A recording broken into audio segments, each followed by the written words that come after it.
If you're a marketer or business owner, you already know TV advertising is a powerful channel for business growth. It's also a solution for businesses frustrated by digital marketing's rising cost.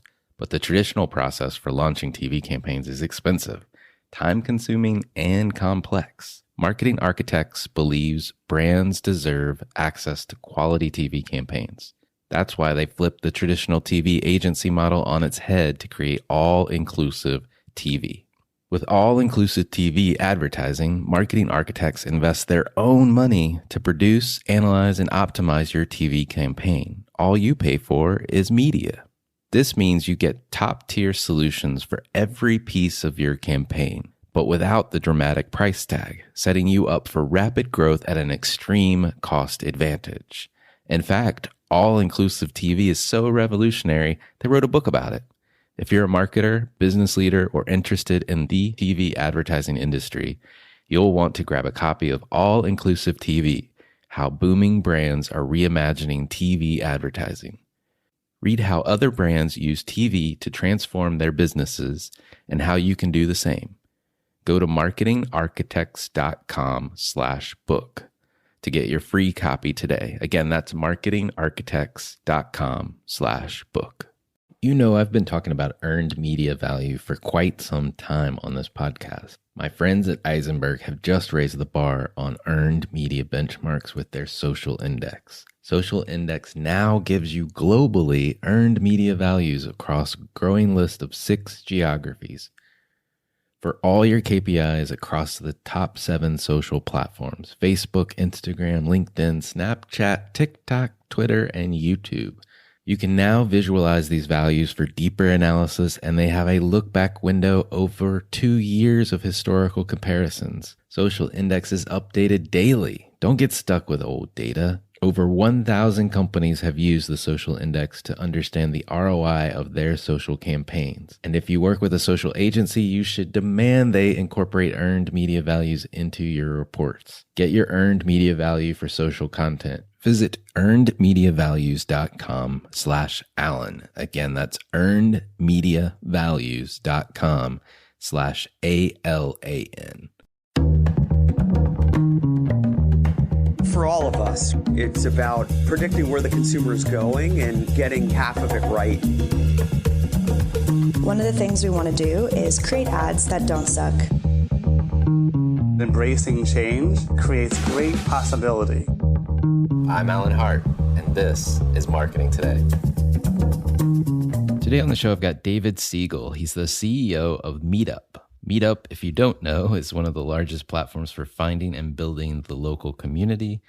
And David has over 20 years of experience as a technology and digital media executive, leading all types of organizations through innovative product development, rapid revenue growth, and digital traffic acceleration. Prior to joining Meetup, David was the CEO of Investopedia. Before that, president of Seeking Alpha. On the show today, we talk about what it was like to join Meetup when it was owned by WeWork, as well as its more recent spin out from WeWork, and how the company is performing. We also talk about the podcast Keep Connected that he runs through WeWork, as well as his recent book that he published, Decide and Conquer, which lays out a framework for decision making that leaders can use to ensure organizational and personal success. So with that, I hope you enjoy this conversation with David Siegel. David, would you introduce yourself? Sure. This is David Siegel, and I am the CEO of Meetup and the author of Decide and Conquer. Well, David, welcome to the show. It is super exciting to be here. Let's get started. Can't wait. I love it. I was looking at your bio, and I couldn't step over this fact that you had a job as an air courier that somehow took you around the world. Tell me what that's about. I've never heard of such a thing. Okay, Alan, I'll tell you. So on my resume, I became presidents of companies, CEOs of companies, and still, I haven't shown my resume in a long time, but still, like even most recently on my resume, I talked about something from 30 years ago, which is being an air courier kind of on the bottom of interest, because people just find it interesting. So I guess that's what you picked out too. So here we go. So it was, so back in the day, prior to 9/11, there was a number of companies. One was called Now Voyager. That's the one that I typically used. And what they did is they took all your baggage space. You would get on a plane And what I did is I would wear 5 or 6 articles of shirts, 3 or 4 pants, put a bag inside a bag, and then undress once I got on the plane so I could have enough clothes. And they took all your baggage space and they gave you a giant button that said air courier that you have to wear wherever you got. And then they gave you a folder of some kind. They said, don't ever look inside the folder. And I don't know, they told me it was flour. I'm not exactly sure what was in the folder. And then when you arrived at wherever destination you would be in, you would find another person with a giant pin and a folder, and you'd exchange folders. And you were never allowed to ask any questions. But I, in college, traveled to Venezuela, for example, round trip for $99. I went to Korea for $200 round trip. I went to Belgium, again, also $100 round trip. And it was great. I would take every spring break or winter break, come home, visit Now Voyager office and say, hey, what's the cheapest flight you got to anywhere in the world? And they'd be like, okay, we're going to, Venezuela today. So I'm like, let's do it. And that was how I, traveled around the world. I've been to 47 countries, not all through air couriering, but, through life in general. Well, that's an amazing gig, and especially at that age. I mean, Yeah. I don't know how I missed the boat on that one. Yeah, So- I'll tell you one thing I remember when I was a freshman in college. So I was only, I think, 18 years old at the time. My mom thought I was sleeping. She went out for a grocery store. She came back and she thought I was still in bed. And I saw her. She's like, oh, you kind of stayed up late last night. What are you doing today? And I'm like, well, I'm leaving for Venezuela shortly as an 18-year-old.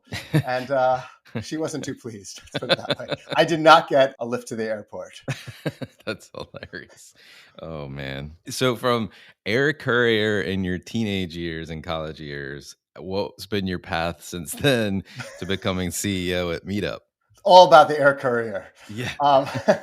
So I actually started my career in a very, very atypical path, which is in human resources. In some ways, it's atypical, but in some ways, it was incredibly valuable. HR people tend to focus on recruiting top talent, motivating people, building great management processes, aligning strategy and operations, those types of things. So I worked as a human resources partner at one of the top, if not the top, internet company in New York called DoubleClick, which was ultimately acquired by Google for about $3 billion, of which I had, of course, nothing to do with. And I was there in the late 90s before the crash, on the heydays, and then I was there during the dot-com crash as well. And I only emphasize that one in particular because the CEO of DoubleClick, Kevin Ryan, who was also the founder of later on MongoDB and Gilt and Business Insider, was the person who ended up acquiring Meetup from WeWork just a couple of years ago. And we stayed in touch through these 20 plus years. So after DoubleClick, I went to business school. Then I decided I wanted to do retail and retail stores. So I worked for a pharmacy chain called Duane Reade, building out a new business as an entrepreneur, something called Duane Reade Express. After that, I worked for 1-800-Flowers for 5 years. I ran mergers and acquisitions for the company and actually ran marketing, all marketing centralized functions across the 10 or so different businesses and 1-800-Flowers, a cookie business, a chocolate business, etc. Then I was a general manager for a publisher called Everyday Health and ran a business there. Then I became president of Seeking Alpha, which is a large financial investment website. Then I became CEO of Investopedia, which is the largest financial education website, and tripled the company's revenue, sold the company. Thought I would take a nice little break because I did okay after selling the company. But then Adam Newman and WeWork came a knocking and said, hey, David, would you like to become the first outside CEO, at Meetup's 16-year history? And I said, Meetup! I love Meetup. Meetup is all about building community and curing the loneliness epidemic. I'm in. 27 interviews later, got the job, and that was that. That was about 3.5 years ago. That's amazing. And I love the HR start because you're right. You're leading people every day. It's a people business. Every business is a people business for that matter. So that's an interesting Yeah, start. it's not people say, who makes products? People make your products. Right. Who builds great content? People build your content. Right. Who does good selling to build revenue? People do the selling. So it really is. And I remember when I was at DoubleClick, the CEO of DoubleClick, who I referenced, Kevin Ryan, one time sat me down and he said, the things that I focus on, things that you focus on are actually pretty similar. Yeah.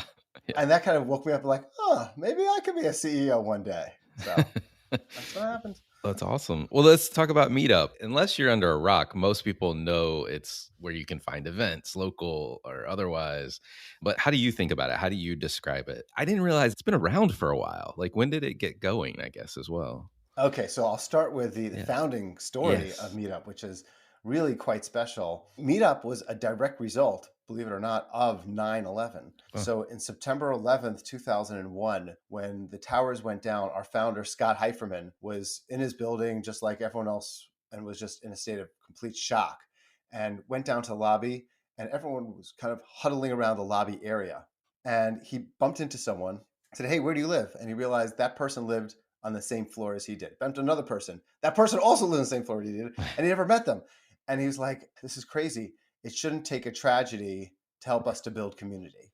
yeah. I'm going to build a community platform." And he did, that can build community for people, that could cure the massive loneliness epidemic that exists. And then the first site went live on June 14th, 2002. So this June will be our 20th anniversary, which also happens to be June 14th, both my daughter's birthday and Donald Trump's birthday. So, you know, different strokes for different birthdays. Yeah, exactly. Well, that's So that's amazing. where it started. Yeah. And, you know, we're all about our mission. Our mission is curing the loneliness epidemic. 46% of people regularly, not occasionally, not sometimes, but regularly feel lonely. And among Gen Zers, it's 62% of people who regularly feel lonely. And this is prior to the pandemic. The pandemic has just increased all those issues. So at various points in my life, I felt insecure. I felt lonely, and thank God I haven't felt lonely on a regular basis. But when I have felt it, it is such an empty, scary, difficult feeling. And the number of people that feel that way around the world, you know, it's scary. Mm. And we're about helping people find their community, find their tribes, and whether they're interested in hiking or they're interested in technology or they're interested in their parent of ADHD kids, whatever it is that their interest happens to be, or watching horror flicks, you know, there's a meetup group for you. Well, you mentioned earlier, you became the CEO when it was owned by WeWork. We go back in time, a pandemic began, and you guys were spun out from WeWork at some point during that time. That had to have been a critical moment, not only as a CEO of a company, but like to manage through that. Tell me about it. How did you even begin to conceptualize what to do next? We were spun out in March of 2020.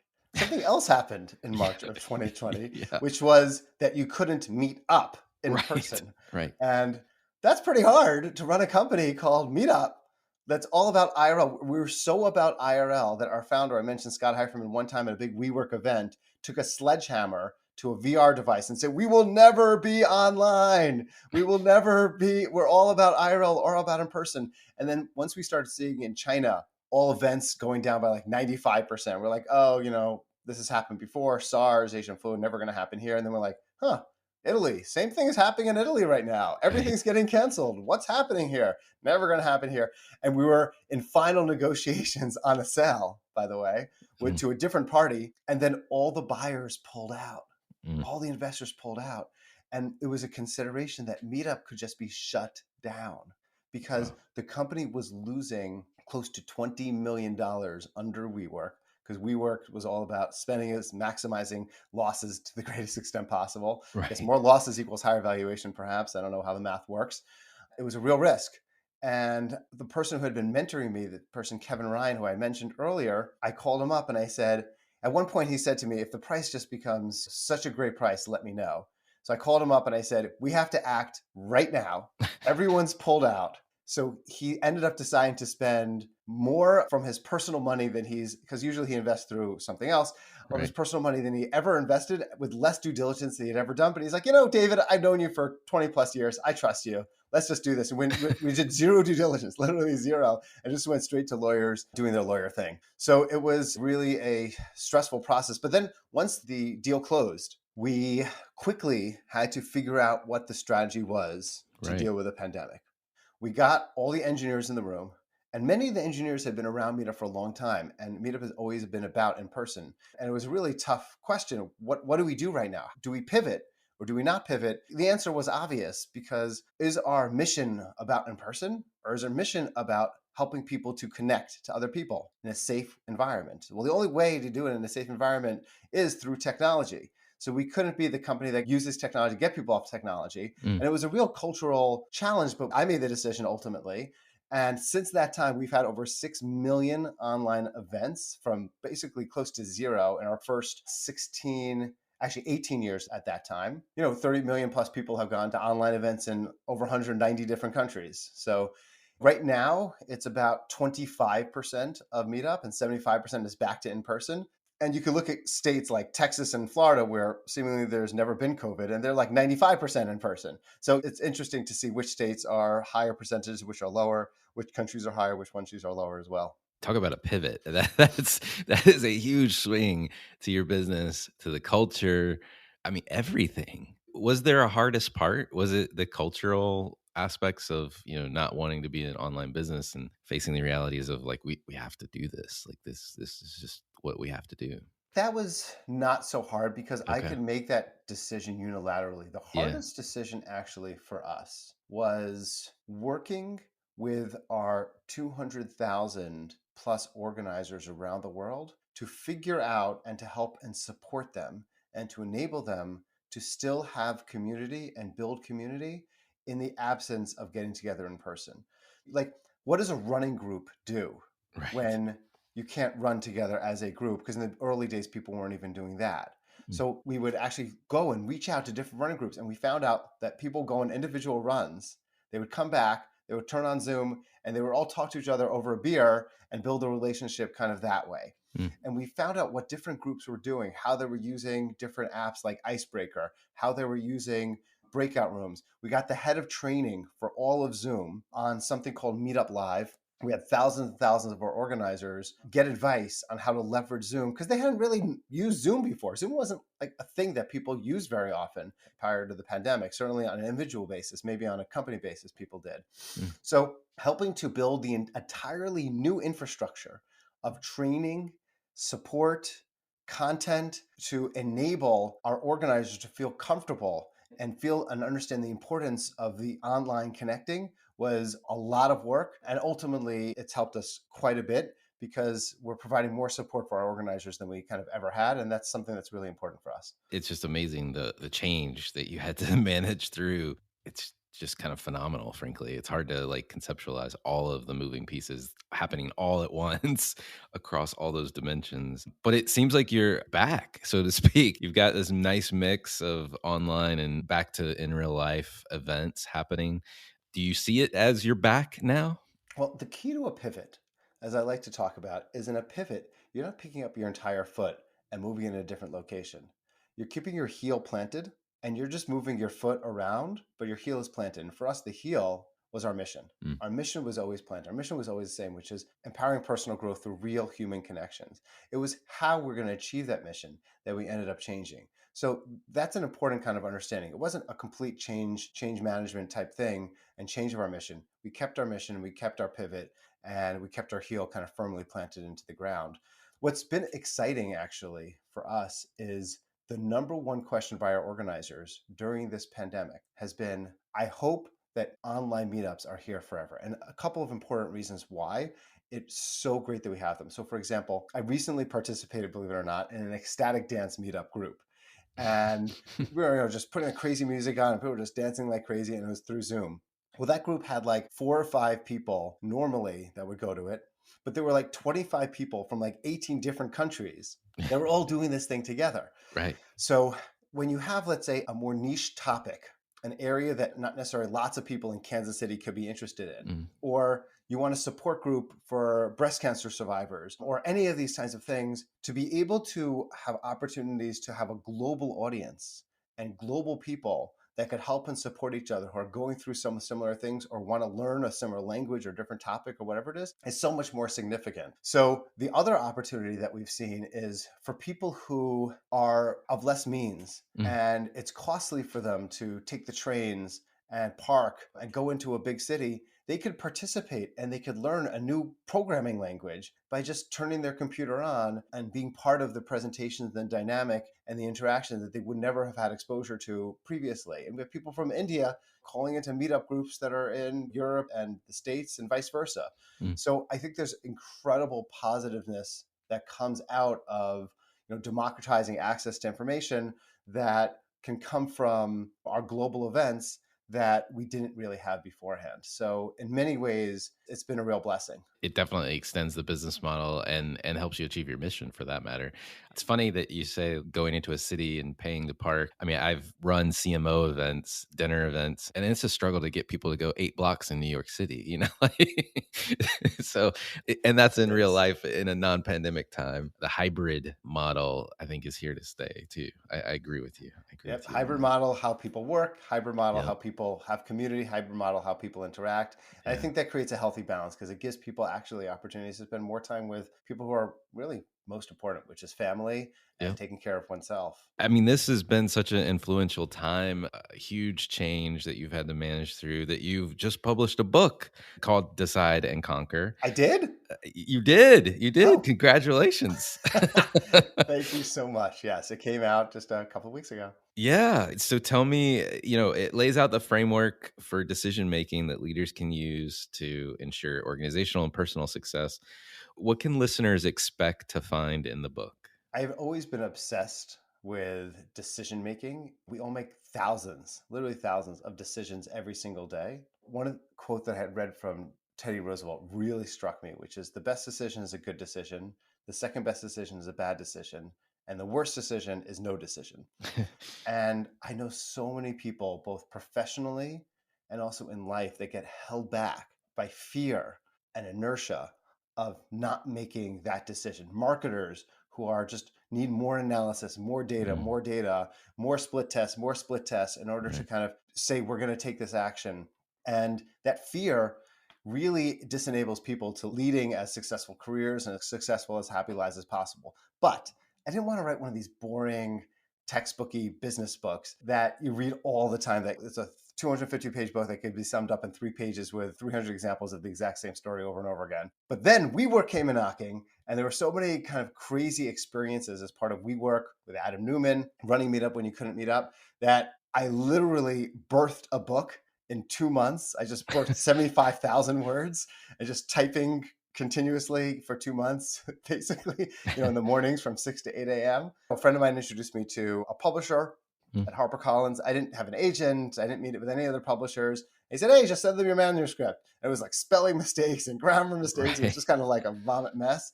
And he read it and he's like, this is good. Let's publish this. He's like, not like this. Like, we need to edit this a lot. But Right. like, so that's really what happened in terms of the book. In terms of what people could expect, I would say really roller coaster stories, things that you can't make up. That if I tried to make it up, it's more unbelievable than things that you could actually make up yourself, and lessons to take from each of these kind of experiences that I've gone through over the last few years. It's a real page turner.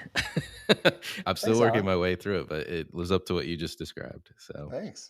you didn't stop with just a book though. You also now have a podcast as well with Meetup called Keep Connected, which is focused on the power of community, which is right in the line with your mission. How do you think about this notion of community now that you actually run one of the world's largest community building platforms? The podcast is so powerful for me personally. And the Mm, reason why is because one of the things that we do, one of the things that CEOs can fail in is staying disconnected and being in an ivory tower and not connecting directly yeah. to people who are using your product and hearing their stories and hearing opportunities and challenges to make our business better. And what we do most weeks when we have our podcast is we interview someone who has had Meetup kind of change their life. And I met with individuals who were an individual who was a homeless vet in Australia. He found Meetup. He started going to Meetup events. He's not college educated. He got his education in technology through going to different Meetup events. He met his wife through a Meetup event. And now he spends his entire life helping to coach organizers to make more successful Meetup events. So he got his livelihood, his education, and his partner in life through Meetup. And you hear those stories, or someone else who I meet who spent 10 hours a day playing video games, was just depressed and kind of borderline suicidal thoughts. And he was introduced to Meetup.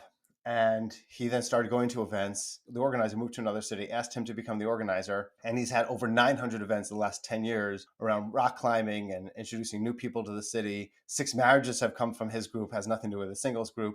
And you hear these stories and you're just like, wow, this is where I want to devote my time and my energy. And then also as a leader, as a marketer, I'm able to share those stories with our teams Mm, and help them to focus on building the products that we want to continue to build to help and enable success.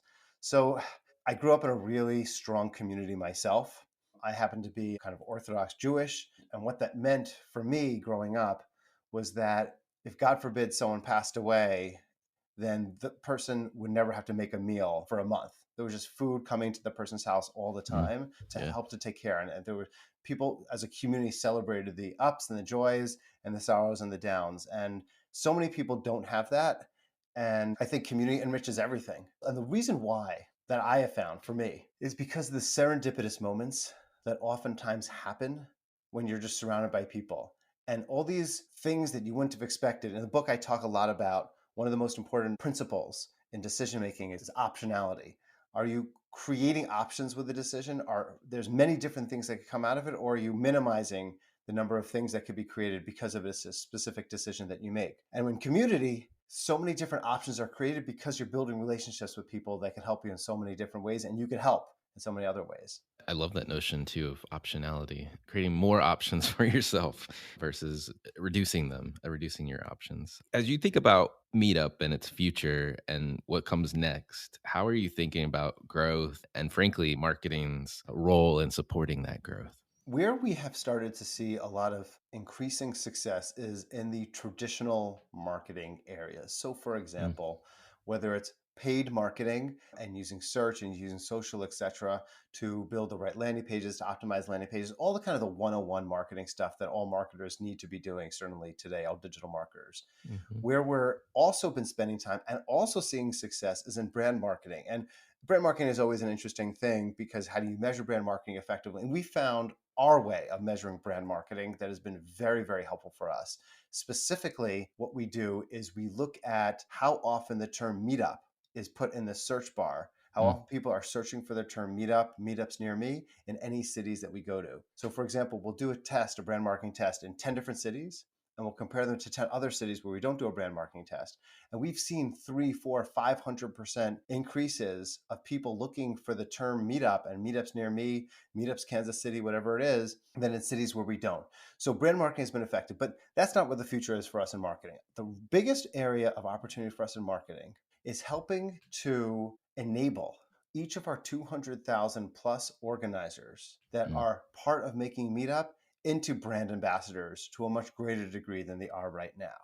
If you look at some great brands, I'll pull out Lululemon. I teach at Mhm. Columbia entrepreneurship and strategy, and we have a case study on Lululemon. And Yeah. Lululemon did a phenomenal job of turning yoga and Pilates instructors into their brand ambassadors by giving them, $200 Yeah. Lululemon leggings, etc. So we're not going to be giving $200 Lululemon leggings to our organizers, but there are ways in which we are working now and testing to enable each of our organizers to become even greater marketers and to help to enable Meetup to be successful. For example, swag plays a role. We need to get like Meetup t-shirts in the hands of every single Meetup organizer. We need to create gamification and incentives for organizers, not just to end up having to pay to be a Meetup organizer, but to actually earn money and get paid to be a Meetup organizer based on how much potential marketing that they're able to drive. So how can each of our decentralized leaders become marketers in their own right?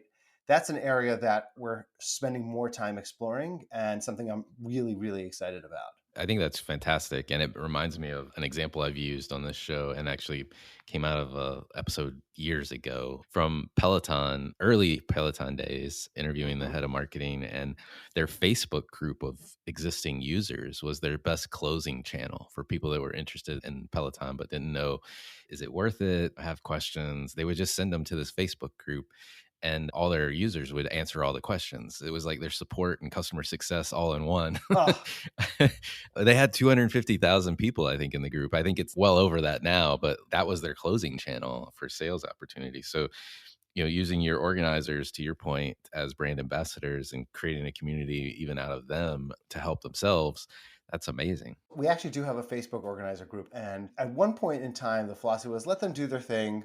Let's not Right. necessarily interject because we don't want to essentially upset the apple cart. But what we started finding is that they'll ask questions about product or about other things. And when we just jump in, I've jumped in a couple of times. Actually, it was funny. Someone said, why is the CEO of Meetup also teach at a university and write a book? Shouldn't he be spending time only focused on making the product and the business better? Right. And I saw that in the group and I couldn't help myself. It was one of these maybe Twitter moments that maybe you want to pull back on. And I shared kind of my thoughts about how teaching in a university, I think, makes me a better CEO, Yeah. how building the book around the Meetup story helps to build Meetup's brand awareness, a whole long thing. And afterwards, the person said, wow, I can't believe you just jumped in on this. Thank you so much. And there was a whole bunch of other organizers that kind of appreciated and gave lots of thumbs up to it. So it's great to have that as a forum. I completely agree. It's amazing the work that you're doing, the change that you've managed through, and all the things that you're doing, from the book to the podcast. Kudos. It's a lot that you're doing right now. It's all related. It's all part of Oh when you're a yeah. leader, part of leadership is helping to build your brand. And I think each of these are brand extensions, which are Mhm. really important because I think when someone wants to be part of the Meetup ecosystem, they want to be part of the ecosystem because they believe in what we're trying to build. And the capability is not just about a technology, it's about a community. And part of community is the content side as well.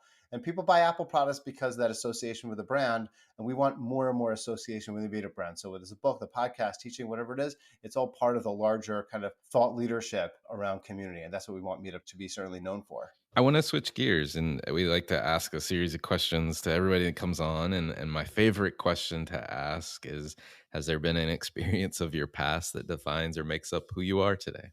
Wow. Big question. Yes, there always is. Yeah. So for me, and I reference this in the book, and you probably got to this part because it's in the earlier part of the book, Mhm. Alan. I potentially think about death too often. I do it purposely though, because I find, as weird as this sounds, death to be incredibly motivational, to understand that we all have a finite amount of time to be on this earth and that our goal is to have joy in that time, have meaning in that time, and help as many people as we can with whatever talents we have, during that time. And for me, I lost my best friend when I was 20 years old, and shortly thereafter, a couple months later, another friend of mine died by suicide, and it really rocked my world, I would say. And I think it gave me an acute awareness for and motivation to knowing that man plans and God laughs, and you can't plan everything out, but it's important to try to do as best you can with the time that you have. So that had I would say, a very important impact on my life. It makes a lot of sense. And another month or two, I think it's May, is Mental Health Awareness Month. Also, suicide impacts so many people. Luckily, I had one kid that I grew up with in Boy Scouts that ended up going to college and ultimately committing suicide his freshman year. I think just the stress of it all in a pretty intense engineering program, but also grew up with a dad that suffered from bipolar disorder. And so he was more on the depressive side. He was a great dad when he was stable, but other times lacked that parental support that you thought you should have. It's tough. And I mean, I think a big component of even what you've got as a business that you're doing and building connections for people, or helping people build connections and support networks and community, that's one of the best cures for all of those things. I have to tell you, there's a woman that I met. Her name is Jen Libby. She runs an organization called Promly, which I'm just going to call it out loud. It helps teens build relationships with each other Mm. who potentially could be depressed or potentially suicidal as well. And I met her as part of Meetup, as part of our larger community. And she said to me, she's a therapist. She said, for all of her teens with anxiety and depression, before she prescribes a medication, Mm. she prescribes Meetup. And I'm like, wow. She Yeah. said, I go on the computer or I go on their phone, we look at their location, we look at all the events there, and we say, okay, here's a group for people who are struggling with gender identity. Maybe you should join this group. Here's a group for people who are XYZ, Yeah. introverts, extreme introverts. Join this group and meet some people. She said it's been incredible. The number of people that have not even had to go on medication Yeah.